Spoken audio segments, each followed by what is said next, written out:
Menurut saya, pengambil keputusan untuk menentukan sang karut calon wakil presiden dari 10 itu diambil 2 atau bahkan tinggal 1 pun bisa, itu sangat tergantung dengan 3 orang di Indonesia ini.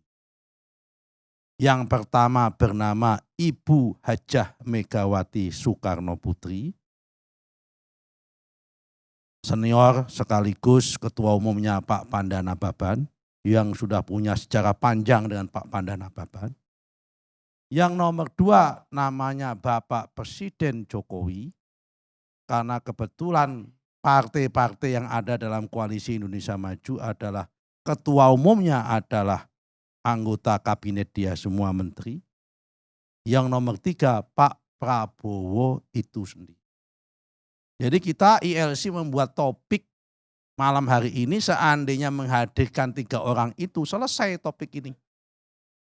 Tapi karena yang dihadirkan ini ya pelaksana-pelaksana bahkan pengamat seperti Toto ini kan sesuatu yang hal-hal yang tidak memutuskan masalah, hanya menerka-menerka dan menakut-nakutin begitu aja membangun ini. Jadi menakut-nakuti. Nah gitu sebetulnya ini.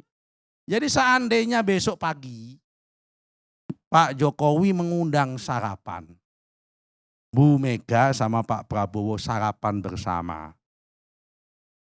Sambil mengatakan, Bu Mega, pripun menawi kalau seandainya presidennya itu Pak Prabowo, wakilnya Mas Ganjar mawon. Atau ya kan 1 periode saja sekali ini. Kemudian Bu Mega mantuk-mantuk. Ngawur.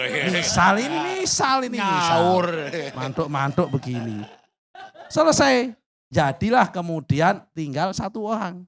Presidennya adalah calonnya adalah Prabowo, wakilnya Pak Ganjar. Halas. Selesai, rampung dunia persoalan. Nah, ini seandainya. Tapi seandainya ya nggak bisa toh Mas Jokowi, Mas Presiden, PDIP kan pemenang pemilu, suaranya lebih banyak, masa hanya wakil, misal begitu. Maka ya sudah. Kalau begitu jalan masing-masing. Kalau gitu bagaimana wakil presidennya?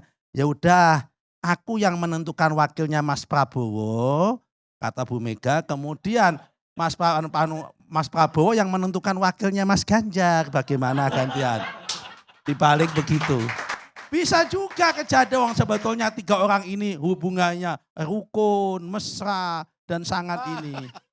Ya kan? Kemudian tiba-tiba Bim salah Bim mengatakan, ya kan, Pak Bu Mega mengusulkan, Mas Jokowi bagaimana kalau calon wakil presidennya Mas Ganjar itu Karni Ilyas saja misal begitu. Jadi juga nggak ada bisa bantah. Pandanababan meskipun tidak menyebut nama Karni Ilyas, kalau Bu Mega menyebut Karni Ilyas langsung sami'na wa atokna, nggak bakal bisa membantah Pandanababan. Oh kalau Toto langsung sibuk membuat simulasi kan misalnya itu. Simulasi pembenaran. Wah, simulasi pembenaran begitu. Jadi ini masalah ini nggak usah nanti pada saatnya akan sampai kepada keputusannya sendiri. Dan saya yakin, ya kan seyakin-yakinnya pasti Prabowo sudah punya preferensi, Bu Mega sudah punya preferensi untuk Mas Ganjar. Saya yakin sudah punya semua ini. Pak Jokowi saya yakin sudah punya preferensi juga. Cuma apakah preferensinya itu ketika disampaikan kepada Bu Mega didengarkan dan dilaksanakan Bu Mega apa tidak? Ya kan kalau preferensinya disampaikan kepada Pak Prabowo kan sangat diperhatikan. Masalahnya ini bedanya di situ. Nah, karena itu ya saya yakin bahwa calon wakil presiden yang akan diambil oleh Prabowo itu selain musyawarah dan mufakat pasti juga di-endorse dan disetujui oleh Pak Jokowi. Karena apa? Karena jargonnya kampanye koalisi Indonesia Maju ini adalah ingin melanjutkan daripada pemerintahan Pak Jokowi. Karena orangnya pun pasti adalah yang diyakini oleh Pak Jokowi bisa melanjutkan program-program kebaikan yang sudah dilakukan Pak Jokowi ke depan. Nah, kalau calonnya Pak Panda ini tidak bisa kemudian diklaim sebagai melanjutkan pemerintahannya Pak Jokowi mendatang. Karena saya yakin untuk menentukan calon wakil presidennya Pak Jokowi nggak dilibatkan masalahnya di situ. Nah, kalau Pak Jokowi nggak dilibatkan, bagaimana bisa mengklaim bahwa ini adalah kelanjutan dari presidennya Pak Jokowi, pemerintahan Pak Jokowi ini. Kira-kira begitu Pak Panda. Nah, jadi tadi dikatakan di ketua-ketua partai kita musyawarah mufakat dibicarakan itu tadi kan udah dijelaskan press conference bagaimana pemilihan daripada wapres ini. Akan masih ada kesempatan lagi berapa kali pertemuan. Dan kemudian boleh aja seperti kita-kita ini mempunyai pendapat macam-macam, tetapi keputusan terakhir itu nanti mekanismenya pasti terlibat Pak Jokowi, pasti. Dan kemudian user, pengguna, Ganjar, pasti. Jadi tidak ujuk-ujuk begitu-begitu aja. Nah kemudian pimpinan-pimpinan partai, ketua, seperti rapat tadi, Ibu Mega yang memimpin rapat itu dengan ketua-ketua umum partai tadi, ya kan? Jadi maksud yang mau saya gambarkan, boleh aja aku berpendapat, wapres apa, wapres ini. Mekanisme itulah nanti yang menentukan di mana Jokowi pasti dilibatkan. Maaf Bung, jadi Opung sudah mendahului Bu Mega dengan bilang Apanya?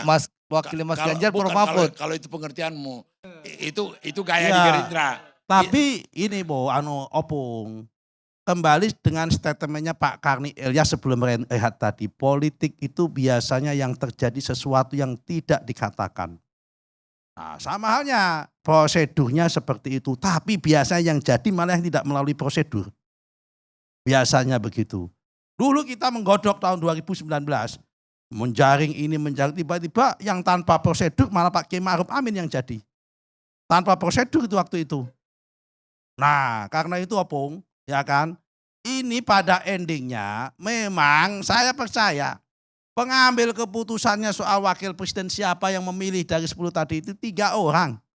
Endingnya ini, pertama adalah Ibu Megawati, kedua adalah Pak Jokowi, ketiga Pak Prabowo itu sendiri yang akan ininya. Bagaimana Pak Ganjar sebagai calon presiden?